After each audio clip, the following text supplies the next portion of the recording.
Hello, all. We are back with episode 2. Question: how do artists make a living these days?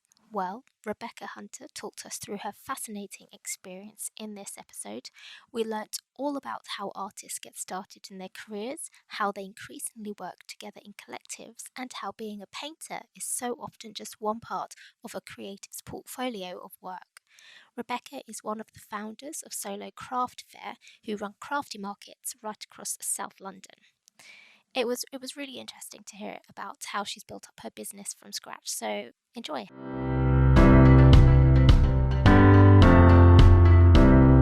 Hello, Rebecca. Welcome to this little chat with us on the That's Creative podcast. How are you doing? Yeah, I'm really good. How are you guys? Yeah, doing really well, thank you. Not I bad. don't know why I'm laughing. It's probably because Gareth pointed out it's recording. It's recorded now. This podcast is all about, the creativity that people have and that they use in their everyday life. And obviously, as part of the team at Pop-Up Painting, we get to see people be creative all the time. You are especially creative as an artist and as one of the founders of Solo Craft Fair. So tell us a little bit about what Solo Craft Fair does in normal times. So in normal life, we run South London markets. So these vary between a couple months, and then at Christmas we run tons of events. And the idea behind these events is just a platform for small businesses to sell their products. But obviously, it's not just a market. We make sure we promote every storeholder 110% prior to the event, and there's workshops, and we normally have our events in bars and restaurants. I've just said the pop-up painting thing. Can we start again? We can just cut it out. Is that okay? I did wonder why we would have a craft fair in a restaurant. I just thought, actually, maybe that one in Balham is a restaurant. I was like, yeah, I can see that. Eat there. The pubs sell food, right? Yeah. I've been sending out those bloody press releases all week. Can we just keep this in? I'm not editing that bit. That's hilarious. But I suppose, Rebecca, what you've touched on is that you do have a load of hats to juggle. Yeah. This is it, and I forget what job I'm doing on what day. Yeah. What's the term? Is it a portfolio career? Yeah, that might be it.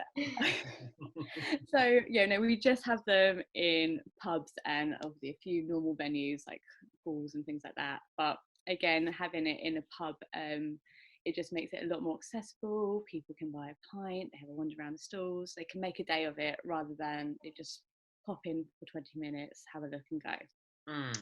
Sounds great. When did you start the whole Solo Craft Fair idea? How long have you been running? How did it come about? I mean, it's you and you have a partner. Yeah.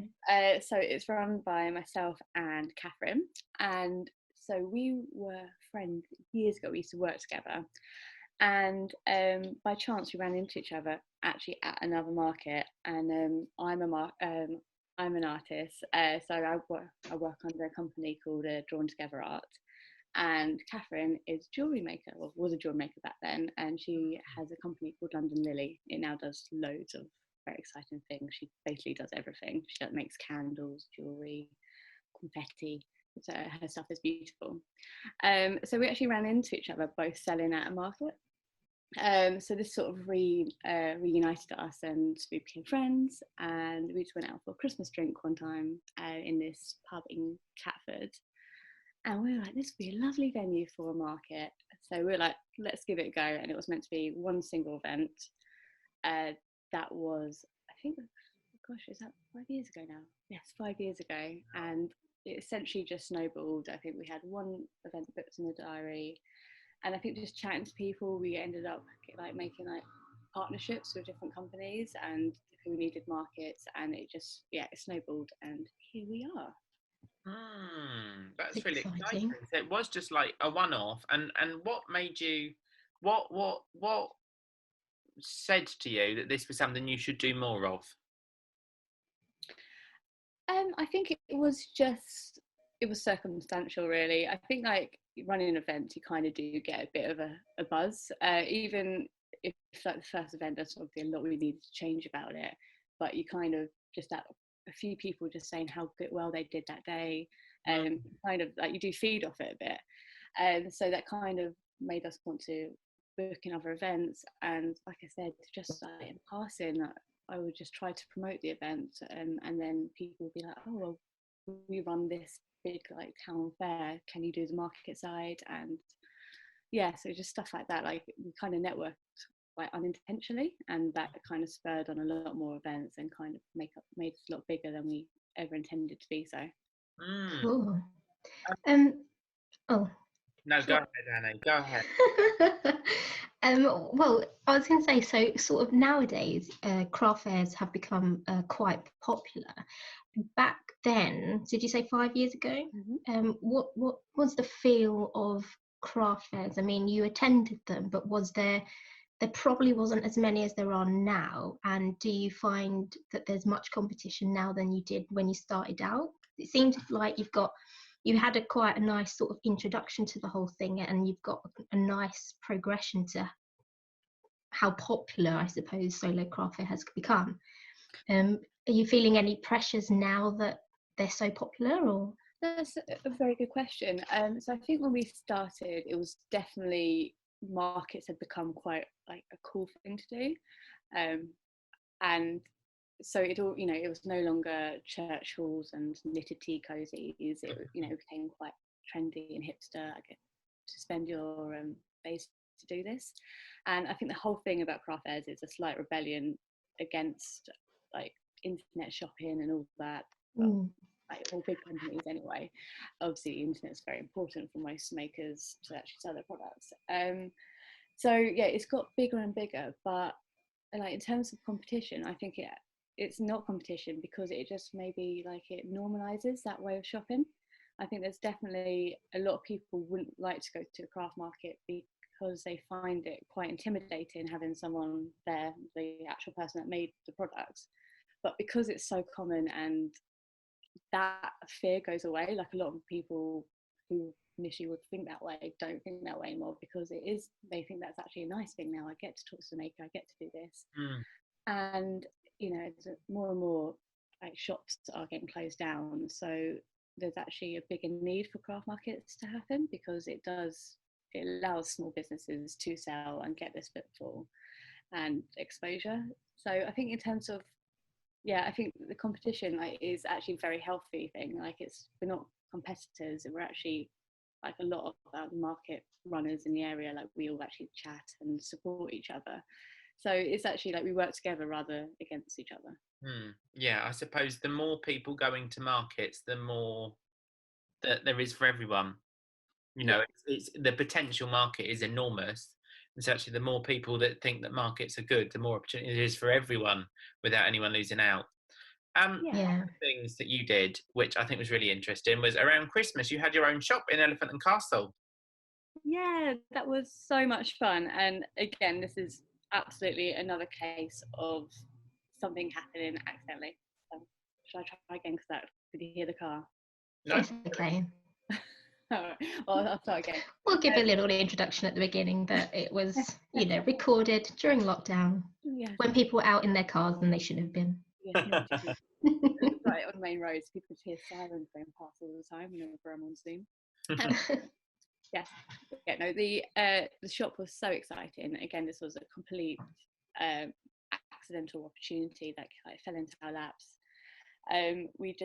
It was a new area in Elephant and Castle, so they had all these empty units that they wanted to be used, and so basically we just got presented this opportunity to fill it with stallholders and kind of bring a bit more like life into this new development. So it was really fantastic. It was literally like a really quick turnaround. I think we got presented with this option beginning of November, and we had to open it by the end of November. So it was a lot of Googling how to run a shop. Yeah. But it was brilliant. We got over 40 makers in the shop that are selling everything from like kids' clothes to candles to beauty products to art, and everyone did really, really well. And again, it was the opportunity we had. We were lucky enough that the development funded staffing, so we could actually provide this opportunity like really, really cheaply for the makers. and didn't take any commission. So it was just, it was very, very positive for everyone involved, and it was, extremely helpful for these Yeah. businesses. Did you find? No, we'll sorry. keep doing that. It's hard to tell when someone's about to speak now, isn't it, on Teams? Yeah. You go ahead. Did you find the process for setting up the shop much different to the process of setting up a craft fair? I mean, obviously at this time you've got a bank of crafters and makers as a backlog, so you already have quite an interest of people in solo craft fair anyway. So was there any new people that came on board for the shop? As you said, you googled it, but I guess maybe the process of starting was it a little bit easier knowing that you had a backlog of artists or designers, whatever, already there? Yeah, it was quite interesting, because I guess we'd never had this opportunity to offer our network of makers, but it was super, super popular. I remember we opened up applications, and we filled it within a few days. But it was quite interesting, I guess, what transferable skills you have. So when it came to setting up the shop, like I would notice, like if I was running a market, I would know not to put a certain stall in a certain area in a venue, because I know people won't walk that way. Like I've just sort of picked up kind of human nature, and I could work this out with the shop. I'd be like, okay, if something's there, that's going to get ignored, because I know I can work out what route people are going to go around the shop, and that would be something that wouldn't even cross my mind as something I knew, but that was yeah, that's really interesting. And so just things like that really helps. And I guess it was just quite interesting to have, I guess, people's products mixed together. I guess in a market, everyone has an individual table.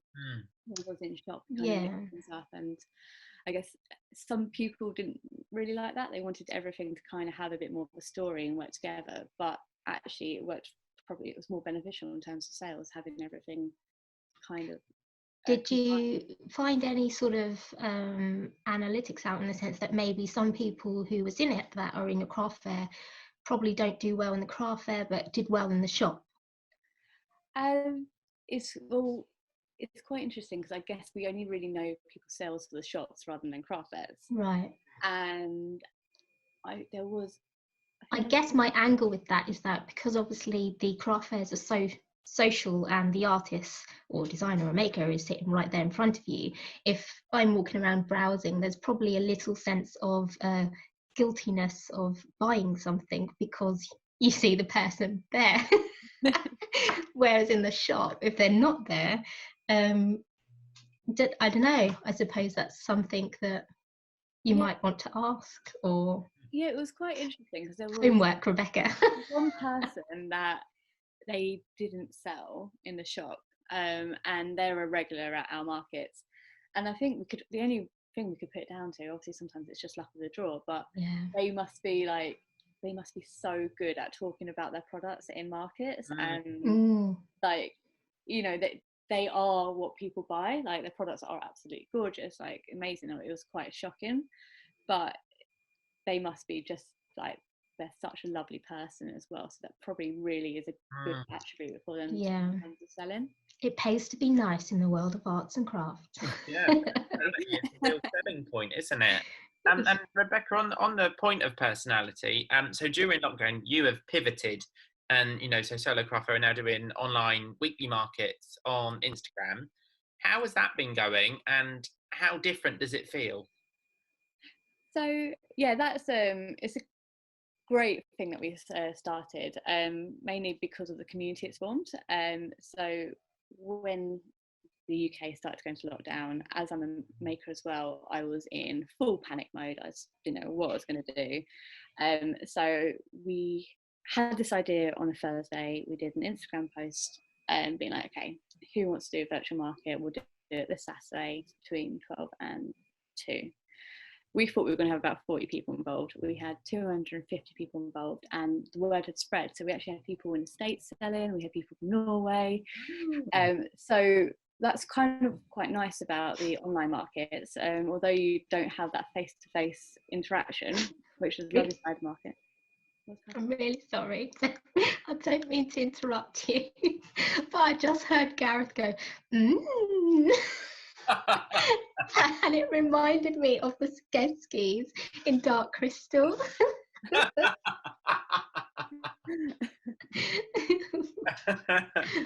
But yeah, carry on, Rebecca.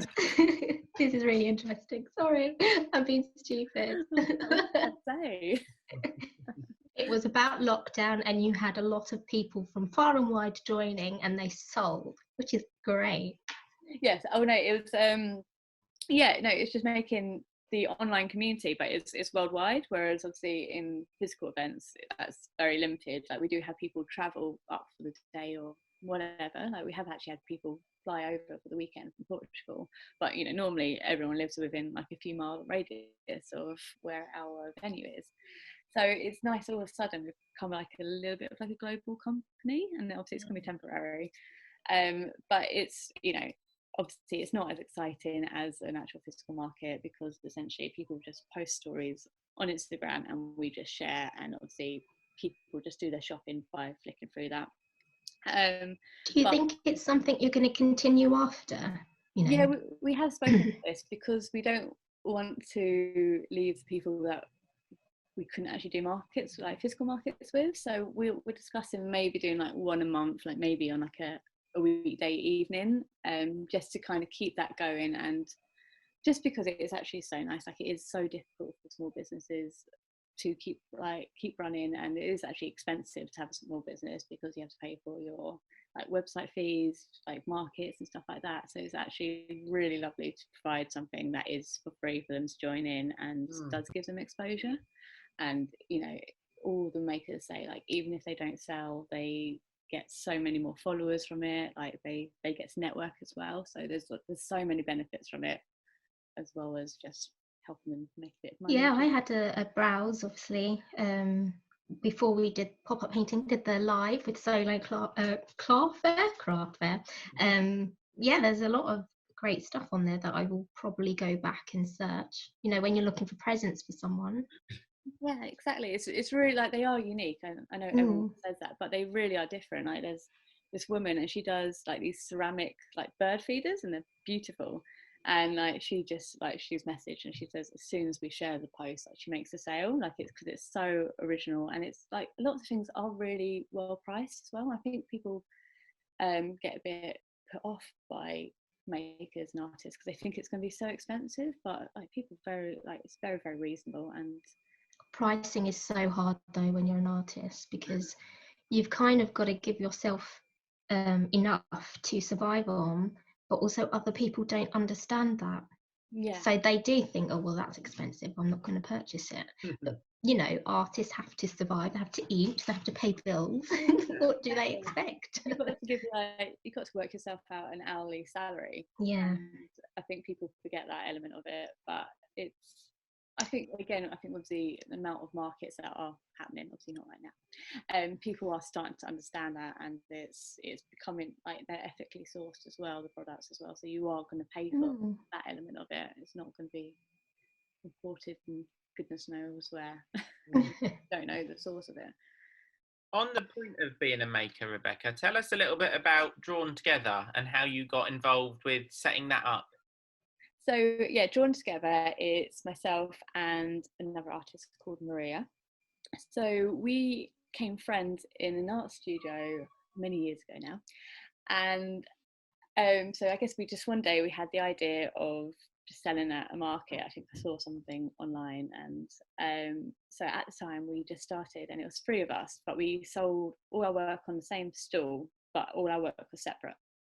We had 3 different styles. So I was kind of a bit more like splashy, and I did cityscapes. Maria, like she's a children's book illustrator initially, so she has these quite like whimsical, dreamy scenes. And then we actually at the time had Hazel as well, who was selling with us, who did wildlife illustration. But yeah, so the years went on, and we started to make it a bit more of a brand. Hazel decided to sell independently, and so me and Maria decided to kind of do a lot more collaborations with our artwork. And it was something we weren't too sure it was going to work, because we had quite different styles, but that actually works really well now. It's kind of best of both worlds. Like I'm more of a fine artist, so everything is a bit more expressive, whereas Maria's a lot more delicate and detailed. So it's quite a nice fusion when you put work together, but we still have independent strands within the company. But it's really good to like work with someone. I think we help spur each other on, and it's great to have someone to brainstorm ideas with. Yeah, how does that work though? Because I think, the common image of an artist is that they're one person by themselves and quite creatively pure. So what are the sort of challenges that you run into? And I suppose that's similar to working with Catherine in Solo Craft Fair, actually. As two creators, do you find that you do have creative differences? Oh yeah, definitely. But I guess that's what keeps things interesting and probably keeps you in check, because I guess if you work by yourself, I guess there's no one to ever voice your opinions with kind of completely. Obviously you just talk to friends and stuff, but they won't know the ins and No outs. one to tell you you're wrong. Yes, exactly. That looks rubbish. Start again.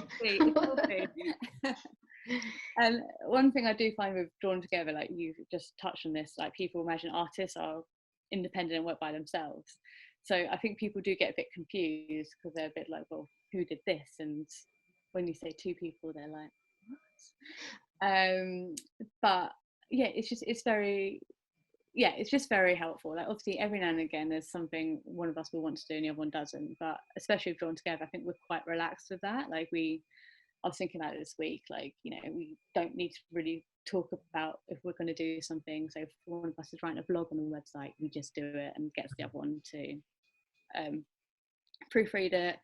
Like, I got our work involved in the giveaway the other day, and it was just to support key workers. And, I don't have to run that by Maria. Like, I know that's going to be absolutely fine that I donate a print for a good for a good reason.